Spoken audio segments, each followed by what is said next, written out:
Okay. Um, hey, everyone. Greetings. It's Naomi. And Emerald, hello, happy Monday. Happy Monday. And this is Emerald and Naomi. And as promised, we're just going to update you on so much news and our our thoughts about it kind of in real time. I want to jump right in. Well, first, I want to jump in with how are you doing, Emerald? I'm good.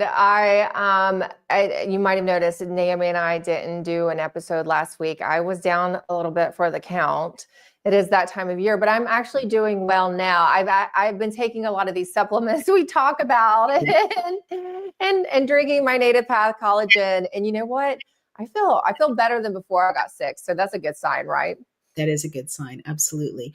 And well, if you've been under the weather, you probably want to hydrate too. But I don't. I am actually with my native path peach native path hydrate. Listen to us. That stuff is awesome, though, right? We didn't plan that, by the way. Easy to laugh, but it does get rather addictive, especially first thing in the morning. Um, Yeah, well, I'm glad you're feeling better. And thank yeah, you. I know was sick for a while. I know we talked about the weird fog. I think we talked about it last time. I actually just did a very disturbing interview with someone who specializes in mold and air pollution and air filtration. I wanted to know about the fog and about the wildfires in LA, and I want to talk about the wildfires today in this segment. He was really concerned about what was in the fog, the mysterious fog, and Mhm. he said he was very cautious, and he said, I don't want to freak people out, but that what he's worried about is mold, because mold has been weaponized in aerosols in the past. And mold is one of the most dangerous things. It can cause all kinds of health problems, and the kinds of symptoms that people were describing after having been exposed to that weird low lying, atypical fog, what were similar to what he, as a HVAC specialist, sees when people have mold infestations. And that really disturbed me for a lot of reasons, but one of them, psychological issues can result from mold, being exposed to mold, especially black mold. And I don't mean to go like full rabbit hole, in the first 5 minutes of our segment, but That's that what we're known for, right? we're always right, but eventually we're always right. But that did concern me, and I know that there's been one, so I'm not going to say it's confirmed because you and I are old-fashioned journalists, so without two independent confirmations, nothing's confirmed. But there's been one alleged analysis of the fog in Naples, Florida, that seems to have found bacteria.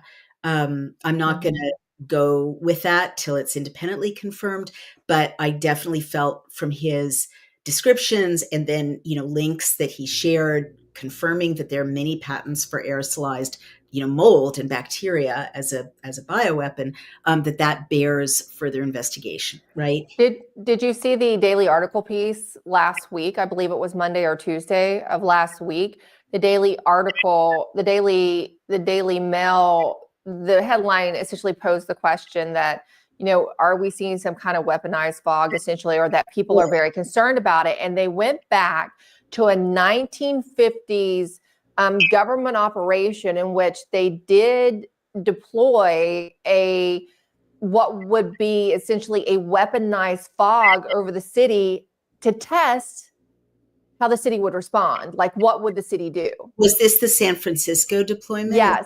Oh, wow. And I'm sorry, was it a bacteria? Was it a path, like a living I path? can't I can't remember. I only skimmed the article. It was Operation See Something. I have it right here on my computer. I could probably pull it up. But the Daily Mail was suggesting that people's concerns are absolutely founded because there is an example in history, not not really that long ago, but I mean, yes, early on, literally 1950, of the government conducting some type of experiment that people suspect may be happening with this fog you're talking about. Yeah.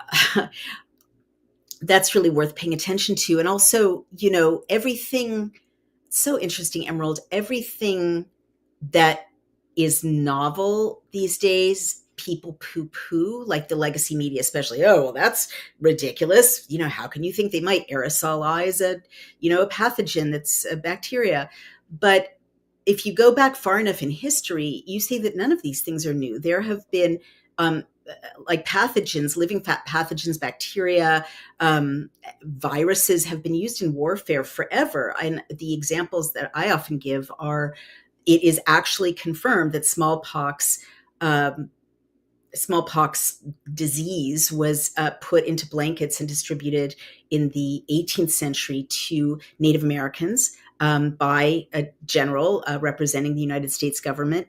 And also, if you go back far enough to the Middle Ages, they used to, when they were besieging a walled city, they would catapult festering, infected, dead animals into the city to create plague conditions. So the idea of causing plague or causing, smallpox or a disease in your enemy is not new. It's very old, very, very old. And um, the chilling part is that I think everyone would probably be okay with experiments on biowarfare, in the event that we had some horrible enemy or we were trying to defeat Nazism. But the idea that the government would deploy it against its own citizens is the really terrifying part. And I will also tell you that a few years ago, they were experimenting on releasing a gas in the New York City subway system, and it was in the newspapers like, oh yeah, we're following the air currents, we're releasing a harmless gas in the New York City subway systems. Like, there's like no innocent reason for that unless it's counterterrorism, right? So I think that's worth pursuing, and people are being very nice. And Tech Honest says if you have moist air, low pressure, it wouldn't be very hard to add some spores from the air. I'm sure that that's true. And actually, this guy actually said that mold is more of an issue in areas, in the houses, in areas that are moist and damp. The other possibility he raised is that it's a screen to keep us from seeing whatever may be going on in the skies. And I wrote an essay about the fires in LA, and Emerald, I think I know from your posts on X that you agree, or that we're aligned on this. We both think that we are being targeted in a war, that a war is being waged upon us. And it's not just us who feel this way either. I want to clarify for our audience. I'm getting this from national security experts. Well, that's important. And operatives that I talk to, and they say that the way this looks, it lines up with an act of unrestricted warfare. By this, and Brian in the next room is going like this because he's the one who introduced me to the idea of unrestricted warfare back in 2020, which is how the CCP wages war, basically, without an invasion, a ground invasion, without a hot war, but by stealthily creating conditions that demoralize, degrade, weaken the enemy, right?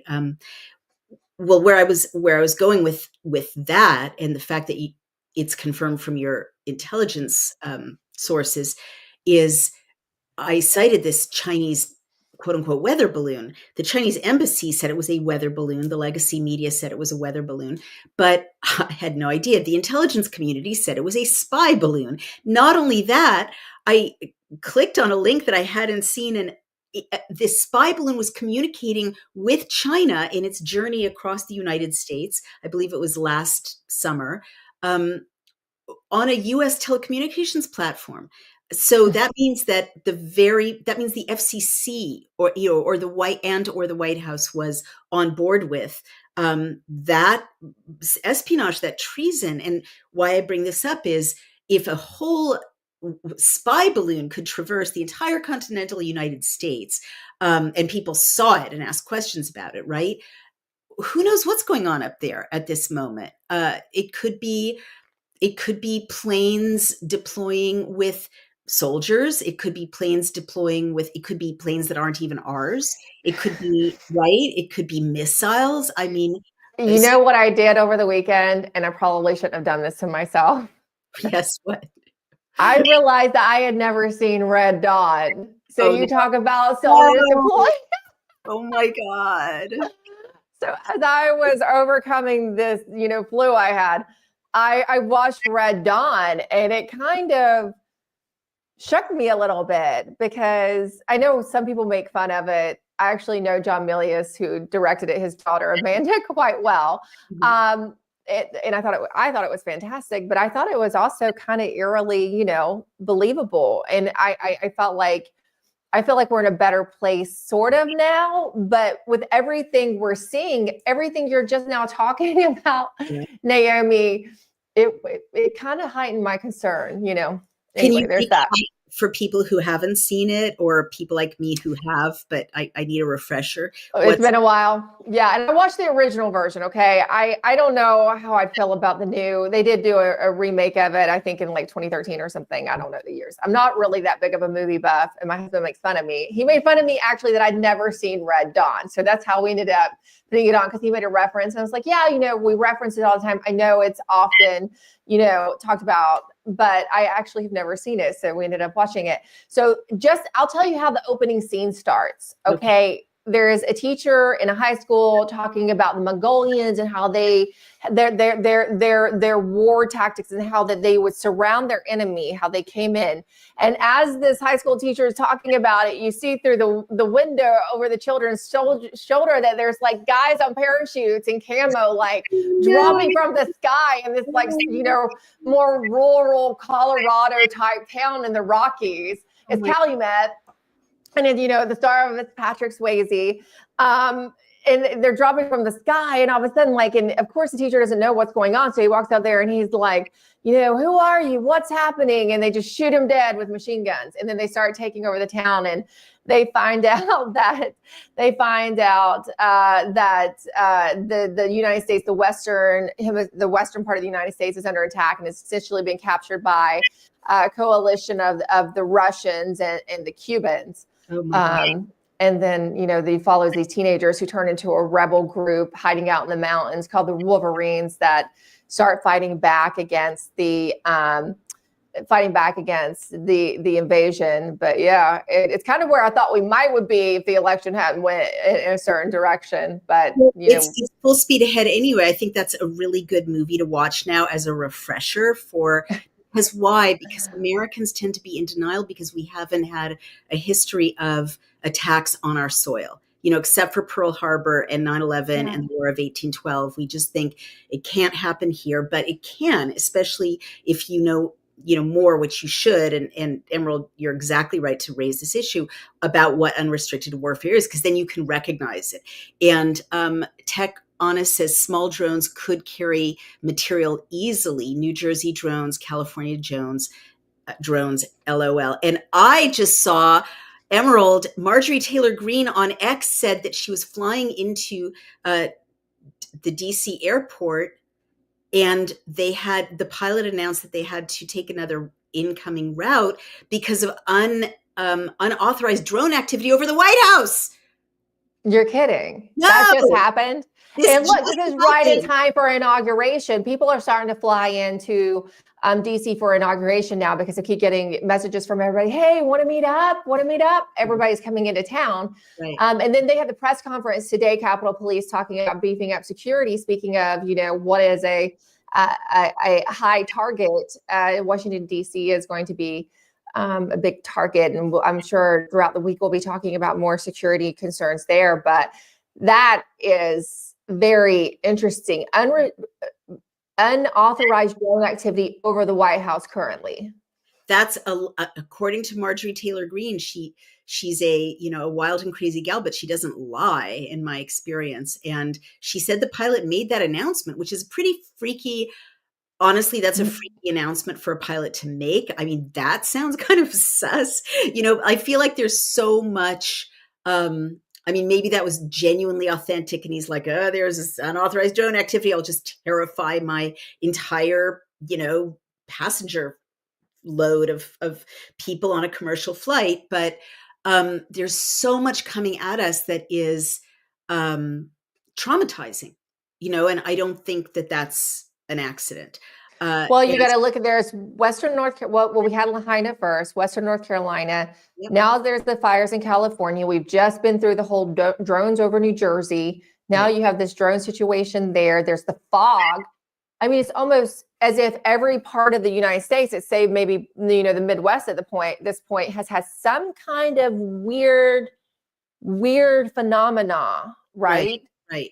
Which again, with unrestricted warfare, I mean, unrestricted warfare isn't just the food supply and the water supply and the ports and elite capture. It's also psychological exhaustion, right? It's wearing people down psychologically. So that's, I mean, we've been targeted that way obviously since 2020, if not before, but now I agree with you. It's like an AI can do this, right? Like boom, boom, boom, boom, the fog, the drones, the things that could be aliens, the wildfire. I mean, can we talk about the wildfires? Because I do want to drill down. Real quick before we jump into that, I did find the name of that operation from the 50s. If anyone wanted to go and look it up, it's called Operation Sea Spray. Operation Sea Spray, because I know a lot of our audience are really sleuth researchers and like to follow up on what we talk about.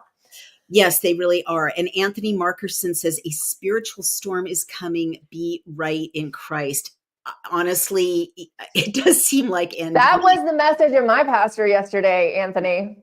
I'll tell you. What did your pastor say? That was the theme of the sermon yesterday at the church I went to. Like this could be the beginning of the end.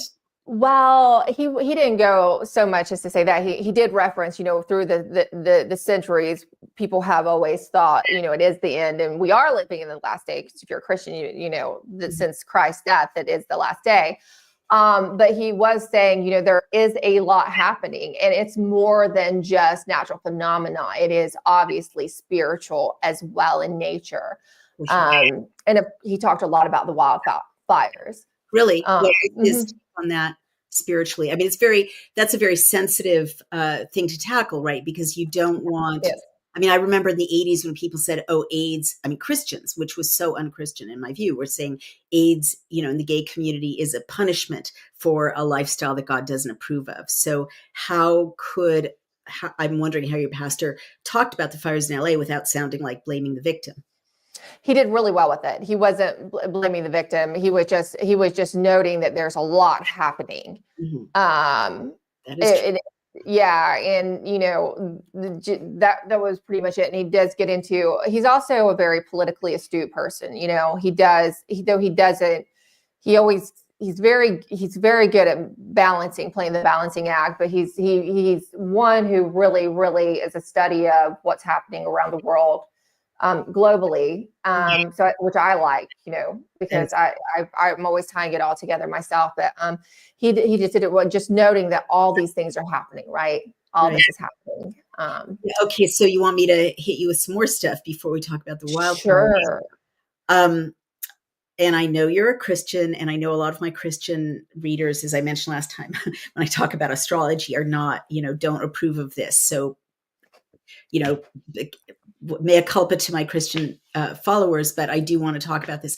Today is the wolf moon, which is not unusual, but it also is a transition into some sort of Saturn-Pluto opposition, which is supposed to be very intense till April, and challenging and difficult. And they saw some key astrologers analyzed, not saw, right? They're not prophets, but the planetary indices predicted fires for this last week, as an element of instability. And next is fire and water. So flooding, they're anticipating flooding. Yeah, I don't follow astrology, and you're pretty correct on the way I feel about it. But I did notice it was a beautiful moon last night. It was stunning. I had to go out just as the sun was starting to set, and the moon literally looked like I could reach out and touch it. And it did, it was an interesting, I had an interesting feeling, but it was beautiful. It was beautiful. And we can get into the wildfires. I have been following them as you have. I've been talking to people there. Mm-hmm. I have lots of friends there. I used to live in Los Angeles. It's interesting. The two places that I have spent the majority of my adult life, other than my home state of Virginia, was Asheville, North Carolina, and Los Angeles, California. Emerald, maybe it's you. I'm sorry. I mean, I know that's what my husband said. Thank you. No, I mean, that is a trip. Where did you live in LA? I lived several different places because I lived there for years. First off, I lived at San Vicente and Ocean, which was just below Pacific Palisades, right? Oh, Essentially, you have San Vicente and Ocean, then you start heading into Pacific Palisades. And I love the Palisades. I would wow, go there. I had one of my favorite Italian places was there. It was very quaint. I would go up there and eat at the Italian place. I'd go and have coffee in the Palisades. I really love that area. So it's hard to see what's happening to it. And then I lived in West Hollywood, north of Sunset. So wow, you're so familiar with that landscape that's completely gone now. One of the most beautiful neighborhoods in America, if not the world, Pacific Palisades. Well, so can I launch into my wildfire? Please do. Okay, so I wrote an essay about this, and it's getting a lot of traction on Substack. And it followed 2 days. We have beloved friends in Pacific Palisades. And so we've been trying to kind of make sure that they're safe and help in any way we can long distance, and been very concerned about them. Thank God they're both physically safe and their house is still standing. But wow. In following the story so closely, I began to notice real anomalies about it. I mean, a lot of people are noticing anomalies now. Obviously, you can't help it, but everyone's noticed by now that there were cosmetic repairs to the Santa Ynez reservoir, and so that meant that the fire hydrants didn't have enough water, or the water pressure wasn't strong enough in these wealthy areas as well as poor areas. Like, we're used to infrastructure failing, not that it's okay in poor areas, but these are some of the richest people on the planet, and they did not have access to water to protect their homes. Then Brian and I both did a deep dive, which isn't hard to do because it's right there. It's just we don't have a legacy media anymore. Karen Bass, who is the mayor of LA, was one of a 4-member delegation announced on the White House website, Emerald, on January 4th, and the event was January 7th, an inauguration in Ghana. Well, it was a weird lineup. So the director of the Office of Management and Budget was there, like the person in charge of corruption and money, right? Went on that trip to Ghana. Also, one of the National Security State Department specialists on Africa. Okay, that's totally reasonable and expected. Also, the Ghanaian ambassador, totally reasonable and expected. I mean, the U.S. ambassador to Ghana, and the mayor of LA. What doesn't belong? She doesn't work for the federal government. She has no expertise in Ghana. She's not Ghanaian, right? She's not with the State Department. She's not an academic. She's not friends with the person being inaugurated. Why? And it was announced, the protocol, it would be interesting to talk to our friend Monica Crowley, who's now all over protocol, but I have never heard of a delegation being announced 3 days before the event. And it just doesn't make sense that this mayor of a city would be included in this delegation. So that's number 2. Then I started to notice bizarre anomalies about how the story was unfolding, given that it was a gigantic disaster. And I've reported on disaster areas and conflict areas. My whole career, I've been into wars, unfortunately, in Jerusalem, when I lived there. And, I traveled to southern Lebanon during an active hot war. I went to Sierra Leone, right at the end of the Civil War.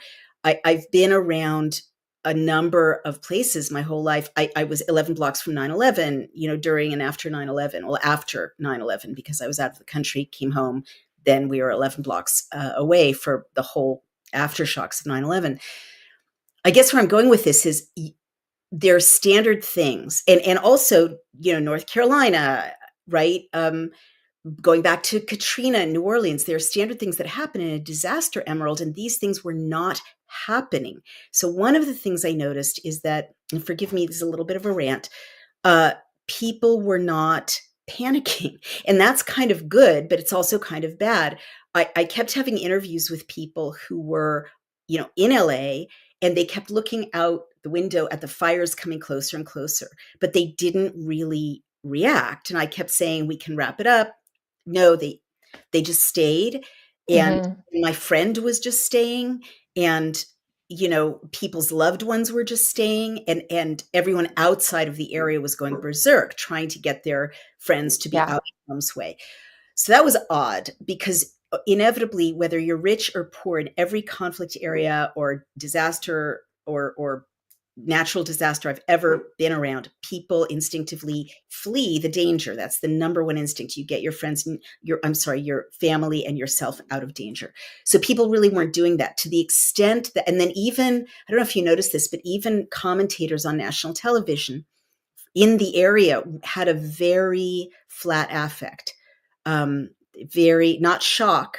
I mean, shock can do that, certainly, but very, not hypervigilant. And everyone's hypervigilant in a disaster, in my experience. So to the extent that I began to wonder, we know, confirmed, that NASA sprays lithium in the ionosphere. It's confirmed. You can look at that program on NASA's own website. We know that there's like, I know this sounds crazy, but everyone was so non-reactive that I literally began to wonder if there was something affecting cognition and a sense of. Hmm. Then I noticed that it was announced that 180,000 people had been displaced. Where were they? Where are they? Right? 180. It was 235,000 people who were displaced from Katrina in 2005. That took 17 states. It took hundreds of shelters to house them. And you remember those images of people streaming out, sanitation problems, crowding problems, not enough beds, not enough diapers, not enough food. The water wasn't sufficient. Like that, 180,000 people being displaced, even if they're just going from one neighborhood to another or to their second or third home, as some people suggested, because it's wealthy people in Pacific Palisades. 180,000 people are going to put pressure on the infrastructure. You're going to see lines of cars, trying to flee, like all those standard images from North Carolina, right? Or from Mm-hmm. in Florida. You're not seeing, right? You're not seeing. So That's true. I had noticed that, but I had not seen really images like that. And the people I know that evacuated, they did go to friends' houses further inland. right. But 180,000 people, Yeah, that's a lot of people. a lot of people.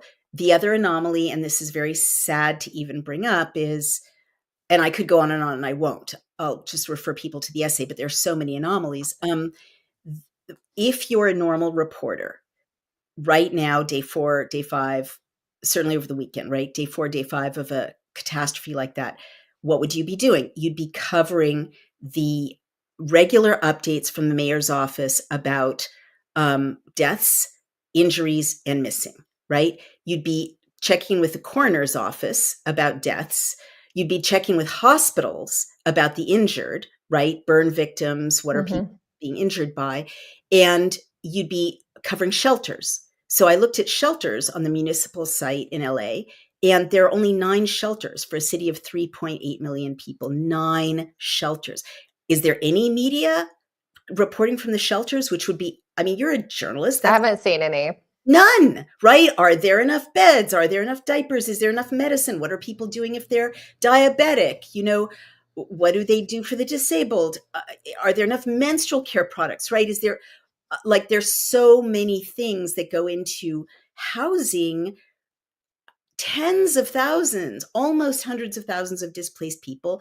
I promise you that not all of 180,000 people have second homes or even friends to go to, right? Some of those people Yeah. have lower income. Nothing, no reporting of that kind. So and then the death toll has gone from 10 to 16 in 5 days.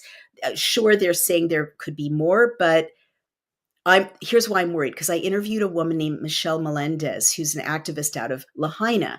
She said there are so many missing, Mm-hmm. accounted for, never accounted for, like vanished, gone, right? Including Yeah. children. And she also said that now, to this day, the area in Lahaina that was burned has barricades around it, and even the people whose homes are in there or their own plot of land where they want to rebuild, they're not being allowed in. That it's barricaded by like militia, like National Guard. Yeah, I've seen that.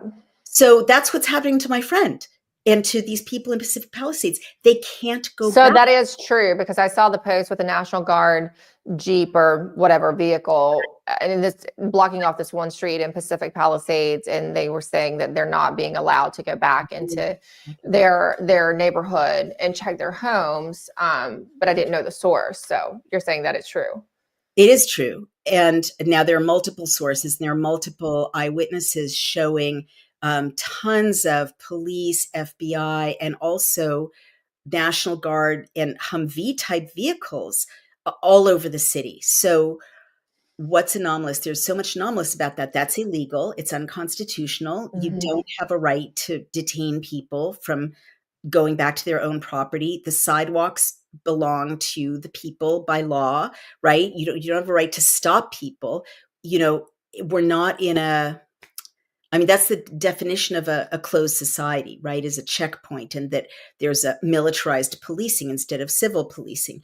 So those are anomalies too. And I'm very, very worried about it, because I'm worried that there's a lot of suppression of facts going on. And I'm even worried about how the algorithm is manipulating what people in LA see, because, and this is really bad in a disaster, because like when there were newspapers and people got their news from newspapers, you would read the LA Times and there would be the afternoon edition, and everyone would see, oh, here's the fire coming in, or here's how you get out. You're not seeing any of that. The other thing missing is missing posts, like those pop up everywhere from Sierra Leone to southern Manhattan after 9/11. You're not seeing any signs saying my cat's missing, my child is missing, my elder's missing, right? My husband's missing. You're not seeing anything like that. But there must be people missing and unaccounted for. And the algorithm, unlike a newspaper, can keep you from knowing, where the danger is. And the mayor isn't saying in her announcements, you can leave. She's not helping people leave safely or stay safely. Stay safely. There's no information about how to get through it safely, right? It's all coming from like citizen journalists and weird pop-up accounts on social media. So all of those are anomalies, and add to my fear that this is a disaster much worse than we're being told, and that the truth, the severity is being suppressed even in LA by algorithms. I too wrote a Substack on some of the anomalies, and I do want to acknowledge what Ann Vance said before I get into that about the missing in WNC. They released a list last week of 104 names confirmed dead, but under one of the social media posts, as Ann noted here, were just people adding names saying so-and-so is still missing, so-and-so is still missing. And I talked to someone there last week, and they said, look, it'll be years, and with the kind of the devastation and the flooding that they had, that there are just some people that we'll never find. Right. And that's official announce, like, how can I put it? And I've actually heard anecdotally that there could be thousands of people still missing in North Carolina, and the formal toll is still 100. I mean, 104, be keeping a list of the missing, right? An official list of the missing. They can track your every phone call or purchase on a credit card. The government can't keep a formal updated list of who's dead and who's missing. That it's insane, right? It's like fog of war beyond a fog of war.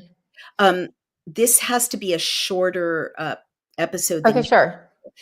We need to wrap it up in about 6 minutes, but okay. So can I share another anomaly that I think is very important? That I had some of yours that you said on my Substack at emerald.tv. I think it's very important that they caught the one arson that had 5 phones and a United Nations debit card. Come on now. I didn't see that one. That is very important. So that's an act of war. It's an act of war. Call them homeless people, but they're actually soldiers, pre-positioned. And in talking to some of these national security analysts and experts, and I bet Brian would concur, they said, look, they don't have to do it themselves, right? There are tons of homeless out there. You hand them some lighter fluid and you say, have at it. Right. They have mental issues and, very suggestible.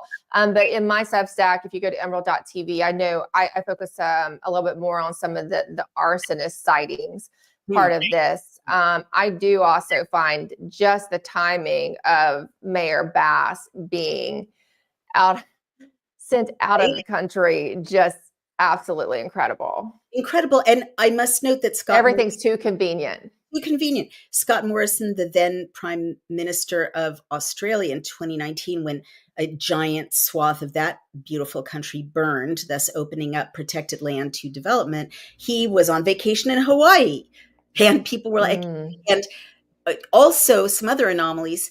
Mayor Bass rejected help from NYFD, New York Fire Department. She accepted help from Mexican firefighters. Well, she also apparently, California also apparently turned away some fire trucks from Oregon, made them go through extra screening, and instead of just letting them get there quickly. I also want to point to an interview with Gavin Newsom, who suggested, and I feel like this was, they always tell you kind of what they plan, suggesting they already kind of have blueprints for how to rebuild in a more modern way. That interviews float. Yeah, exactly, Anthony. He said NWO. Floating, that's how I feel. Floating around out there on social media, and it's easy to find, but you should watch it and really listen to what he has to say. Right. Absolutely. And let's not forget the 16 to 30 million people who walked across the border, many of them military age, military bearing, transported to strategic points around the country.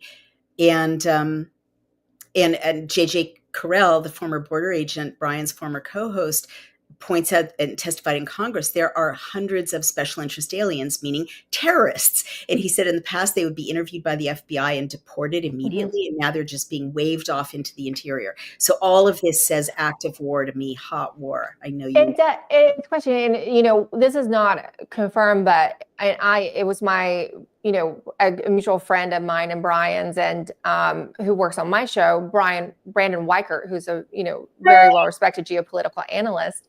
And that's that guy. And he said, look, no one seems to notice that Iran had put out some cryptic message the night before the LA fire starting, suggesting that, I should be on America. Like, essentially there's going to be a big show. Oh my God. That should be fun. So he said it could totally be unrelated, but the timing's odd too. So, timing's odd. And also just what you and I have been predicting, the hellscape begins right before the inauguration, and the extra dangerous period is right before the inauguration.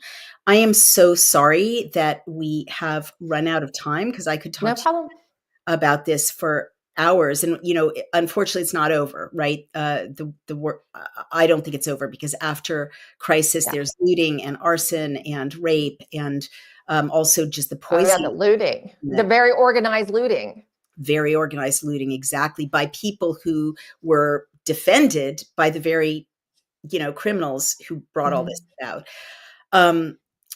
We have to thank our sponsors, and I will thank and tell people about Birch Gold, increased tariffs on our trade partners, tax cuts, and regulation changes. Learn why gold is a viable diversification tactic now more than ever. Birch Gold, the only gold company we trust, is releasing their ultimate guide for gold in the Trump era, with a foreword by Donald Trump Jr. To get your free copy, along with Birch Gold's free information kit on gold, text Daily Clout to the number 989898.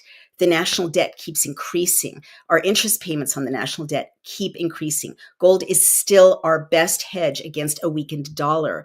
And Birch Gold is still the company that Brian and I both trust to help people convert an existing IRA or 401k into a tax-sheltered IRA in gold. So text Daily Clout to 989898 for your free copy of the ultimate guide for gold in the Trump era. No obligation, just information. They've got an A+ rating from the Better Business Bureau, countless 5-star reviews, and thousands of happy customers, so you can trust them. Again, text Daily Clout to 989898. And tell us about collagen. Well, yeah, I already told you all at the start of this broadcast that I'm literally sitting here drinking my Native Path Hydrate, which is the electrolyte packed drink that is actually tasty because a lot of them taste chalky. But also, I have been doing what we've said we were going to do in January and drinking my collagen every day. And of course, a lot of it's for my skin. Duh. I mean, I'm vain. I'm a woman. But what a lot of people don't know about me is I've actually had 5 knee surgeries because I'm a former collegiate athlete, and collagen is really important for restoring those joints. So if you yourself are ready to move easily and independently without pain or stiffness holding you back, or if you just also want to look good, you want to look in the mirror and you want to see plump, hydrated skin instead of fine lines and wrinkles, well, we invite you to discover Native Path Collagen, made with only type 1 and 3 collagen fibers. And that's an important distinction. They're the 2 most important types that make up 90% of the collagen in your body. It's found in your cartilage, bones, skin, hair, nails, your gut.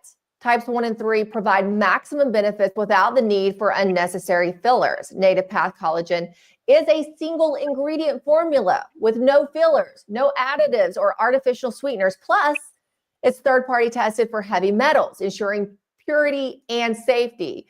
The collagen is completely flavorless, so you can add it with your hydrate, which is quite tasty. Native Path Collagen that can be added to anything, though. Your coffee in the morning, if you have your banana smoothie, oatmeal, you name it, you won't even notice it's in there, except for that how much better you start looking.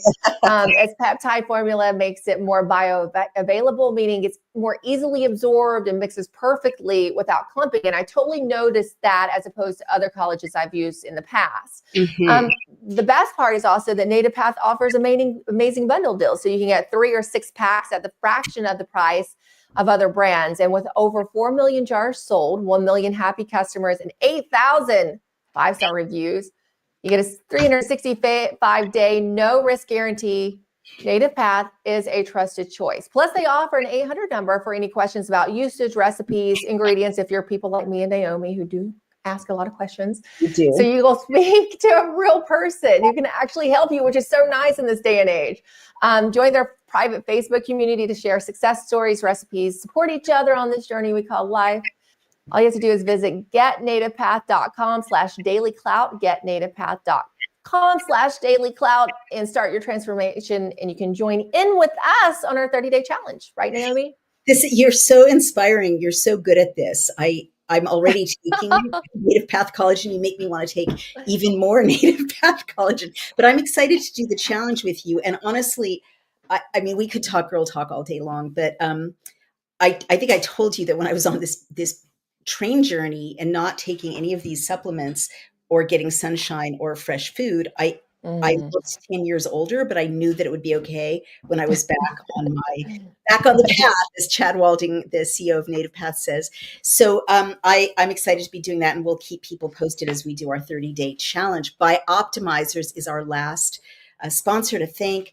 Did you know that there is one phase of sleep that no one gets enough of? And that is the deep REM sleep that lets your body heal, lets your mind. Don't I know that? Yeah, right? All children. The longer it takes me to fall asleep at night, Emerald, the more stressed I am about being exhausted the next day. But once I started taking Magnesium Breakthrough, my sleep completely changed. And now I have no problem falling asleep and waking up refreshed and energized. And I have fantastic dreams, unless I'm anxious, but at least I'm sleeping deeply. Then I have anxiety dreams, but I'm still refreshed. Why is Magnesium Breakthrough the best? Over 3/4 of the population is magnesium deficient. And what most people don't know is even if they're taking a magnesium supplement, they're still deficient because they're not getting all 7 forms. Magnesium Breakthrough is the ultimate way to give your body all 7 forms in one supplement.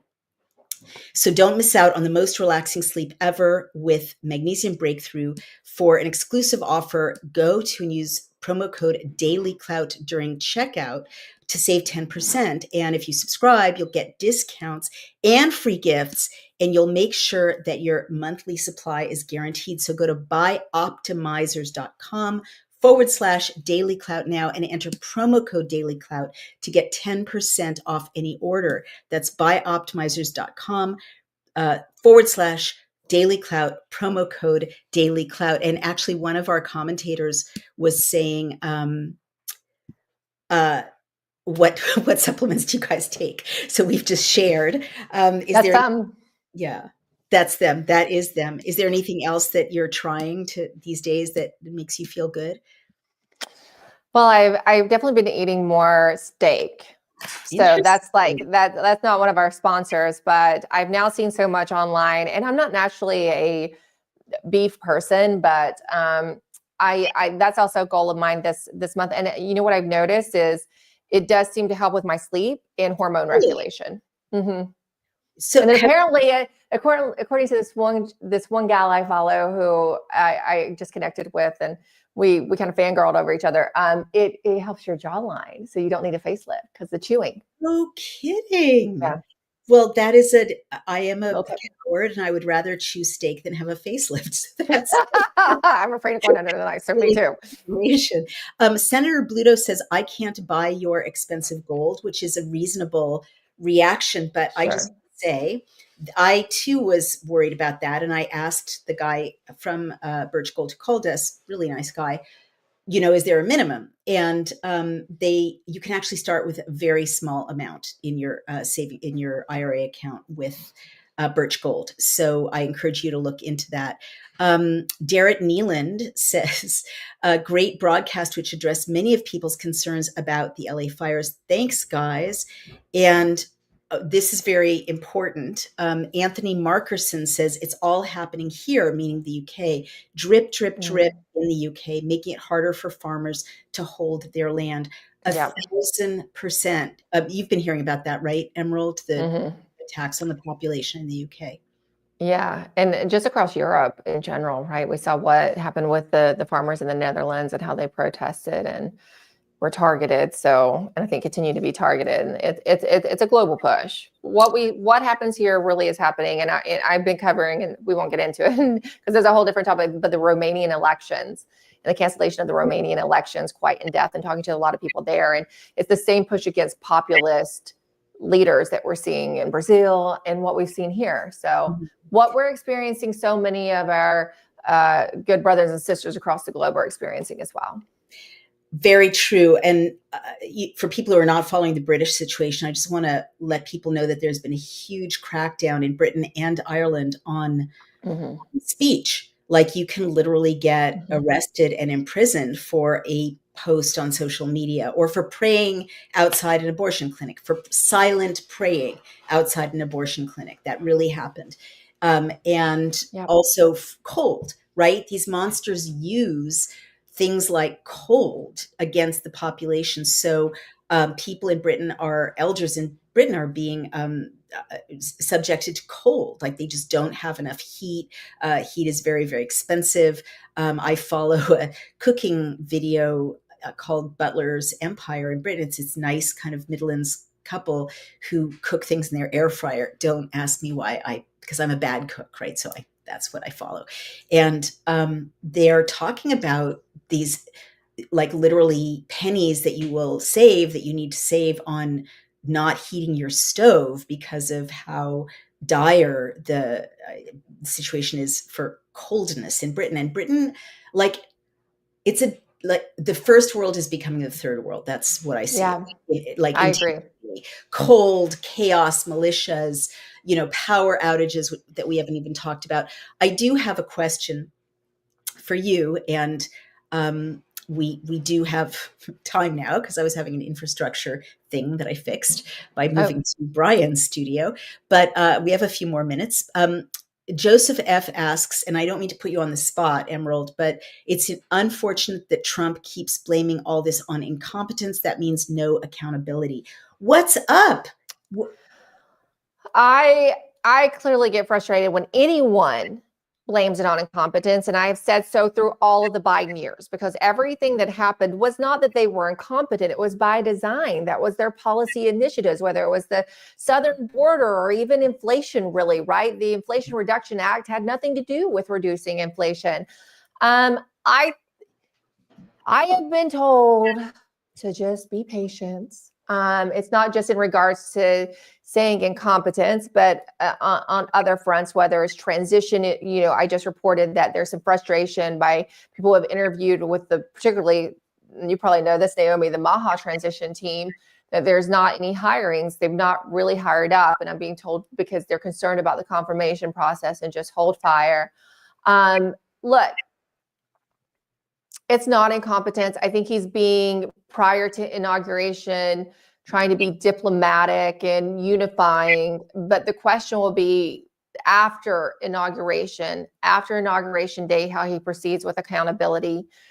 Because we have to have accountability on multiple fronts. We do. Because there was an incompetence. There was an attack on the American people and the freedoms of our constitutional republic, and that must be restored, righted, and fixed, and people held accountable. Absolutely. Can we go back to the transition for a minute in Maha? Mm-hmm. Yeah. I saw your post. I actually forwarded it to some influential people involved in not in the transition, but in MAGA. And you said that 140 people, you had heard from a good source that 140 people had been interviewed by Maha, but no one was getting hired. Is that an accurate summary of that post of yours? Yes. Mm-hmm. Okay. So even if, and I heard something like this from people on the transition, right? That, they don't want to commit till after the confirmation. That still kind of doesn't make sense, because say he's being confirmed, right? Say he is confirmed. What then? I mean, how will you staff up a whole giant bureaucracy live, in real And time? 140 isn't even a lot, right? I mean, there's hundreds of positions to fill within the HHS, FDA, all that, right? They say that they'll be ready to go and they'll just send the letters. But remember, people also have to hold off on finding housing right now. There's a whole process of taking an appointment like this and taking this job. Right. You need the time to go scout a place to live. Sometimes for people, they got to move their families. That involves finding schools. And these people are hanging in limbo right now. So it's going to take a while to get them moved into DC when they are given those offer letters. It's not just Maha though. Well, so Pam Bondi is also, her confirmation hearing is tomorrow. Mm-hmm. I believe, no, Wednesday. Hers is on Wednesday. Pete Hegseth starts tomorrow. Mm-hmm. DOJ letters have not went out either. Well, that doesn't make any sense. How does that make sense? And they've had several appointed there, right? They have their DAG, their Deputy Attorney General appointee. They have the Solicitor General.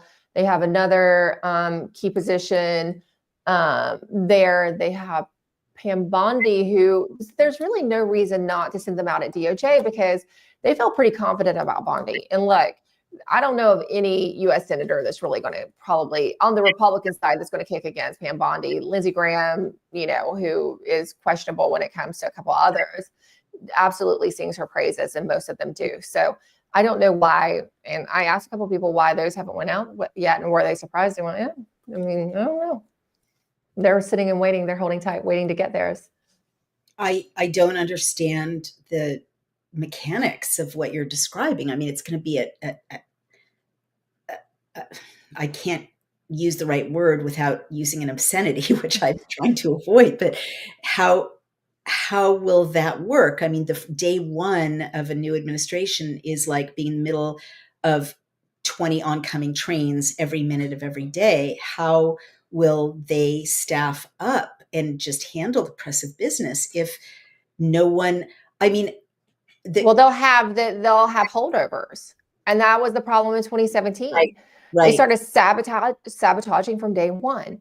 Right. And then they were able to prevent a lot of the eventual political appointees from really coming in and doing anything. They'd already kind of kept things going, and it made it hard to then, come in how many ever days after the inauguration and try to take hold of that agency. this seems like a recipe for disaster. Also, thinking on the transition side, the Maha side, it's not just an offer letter, right? People have to have conversations about, like, what's my salary going to be? What are my responsibilities? Mhm. What's my job description? I don't. I mean, as far as you know, have any of those have conversations even gotten to that point? I don't know about with Maha. I don't think with Maha, no. But I know with the DOJ ones, yes, that it's literally just waiting for the letter. All right. Everything's been pretty much hashed out, so it's further along in the process, but not from what I've heard with any of the Maha people that I've spoken to, and I've spoken with quite a few at this point. No, it's bizarre. I know, like, every major Maha figure, and apart from Jay Bhattacharya, that I really can't confirm anyone as having had an offer that they've accepted. Let's put it that way. Or yeah, but maybe I'm just not in the know. Wow, we've come to the end of our time. So there's no new news that you have about Hegseth. No, not as we stand today. I mean, like his confirmation hearing is tomorrow. I suspect that he'll be confirmed. I mean, I guess there could be an 11th hour surprise drop, but I think it's probably going to go okay. Most people, they're feeling, when I talk to the people of the transition that helped him with this confirmation process, and he's been very involved. He and his wife have really taken a hold of this. They were kind of left out in the cold by the actual Trump team once he started getting attacked, and he had to kind of take the reins himself. And usually, you're kind of, they hold your hand through this, I mean, Democrats definitely do. Right. In some Republican appointees they do, but this is one where they, you would, especially given that Trump really wants him and he did have these issues, that they would really be trying to help him navigate the process. But he and his wife, and with some, help, kind of outside help, had to navigate this. So we'll see how well they did. I mean, I think from everything I've heard, everyone's feeling okay about it. Right. That's really interesting what you're saying about Trump's support or kind of stepping back. It sounds as if nominees in this new administration, maybe even after they're successful, have to stay popular in order to have the principal continue to support them. Is that your impression? I mean, that he people twist the wind or see which way the wind blows. And yeah, I mean, look, like I said, when you and I were on Dr. Drew's show, and we were talking about Dr. Jeanette and the whole, he throws names out there, or he nominates people, and then it's sort of a public vetting process, which in some way, I guess, is kind of good for the American people, in that you get to actually make your voice heard, and it can make us. I mean, Trump pays attention to that. Yes. But if there's large outcry, often, if the tide shifts against you, you might find yourself out in the cold. But it's also important for these people to know that you kind of have to, you're not going to have maybe the resources and support that maybe a Democrat would have. So you have to be proactive, and you have to take it upon yourself. And I know that there were certain people who wanted, I don't know if it ever happened, to talk to RFK Jr. about that and help him navigate it, with knowing that he might not have the kind of support that he particularly really needs. Yes, he does. In this process. So why does Elon Musk get all the bro love in the world? Like, why? I know he wrote a $150 million check, but it just seems, I don't know, it doesn't raise my sense of President Trump's character for him to be that inconsistent or just dependent on prevailing winds. Sorry. I think that Trump sees I think, well, I know the people around Trump attributes the win a lot to what they saw as pro-Trump messaging being allowed on X, and there's no denying that was allowed. You can see it now. I mean, pro-Trump messaging is allowed. Yeah. There's still a lot of things that are not allowed to have as much reach as others, but that definitely helped. I think there's other aspects of Elon Musk assistant that has not probably been made its way to the public yet, that Trump feels like, he he really aided him. Mhm. But then he's just so popular with the MAGA base right now because they feel like Elon Musk came and saved the day on social media. Right. And And again, he is really rich, and he is, Mhm. he has successful Tesla. So Yeah, I hear you. And I still have a conflict with X, which I always have to disclose. I hear you. I guess this is just such a nerve-wracking time, right? Because until people are safely inaugurated, I'm so worried about the inauguration physically and also safely kind of confirmed. We everything's theoretical, right? RFK Jr. is theoretical. The yeah, Justice Department is theoretical. How Trump will govern, whether Trump will call. you can tell how traumatized we are, Naomi. Really But are. It's true. I am. I have to. I never feel comfortable until it is done, until it is finished. Yeah. Well, that's wise. Um, it was so funny. I promise I'll hang up. It's just I love our show. It's always fun to talk to you. It was so funny. Everyone should watch the Dr. Drew episode with Emerald and me because Dr. Drew knows Jeanette. How do you pronounce her last name? Dr. Jeanette, The Nashawetz. Nashawet. Yeah. Thank you.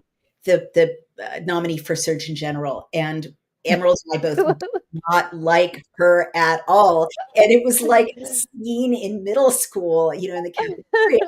She was He's being, like, why don't you like her? he's really nice. He And I knows. felt bad because he literally, I'm sure she's a nice person in real life, but She's that's not what I'm dealing with. I'm not dealing with interpersonal relationships, exactly. We need people to stand up for the actual. I love talking to Dr. Drew though. It was great. It was really fun. He's got a fun team. It's a fun Yeah. team. Let us confess when he said, "Why do you ladies not like her?" We both went, We did. We were like, claws were out. I know, we were. We We were were. mean girls. That was fun. As it's always fun with you, I do have to jump off. Got to get the kids dinner. You can find Emerald on what are your socials? You can find me on X at Emerald Robinson. My Substack is emerald.tv, and you can watch me every single night on what will now be LindellTV.com. We're going through a rebranding, What Was Free Speech, but the same show. We still bring you the absolute truth every night at 8 p.m. Awesome. And you can find me and Daily Clout on dailyclout.io. Subscribe, support us, donate, and you can find me and my writing and Emerald and Naomi also on Outspoken on Substack. We'll see you soon. Thank you, Emerald. Say hi to Bye. Thanks, Naomi.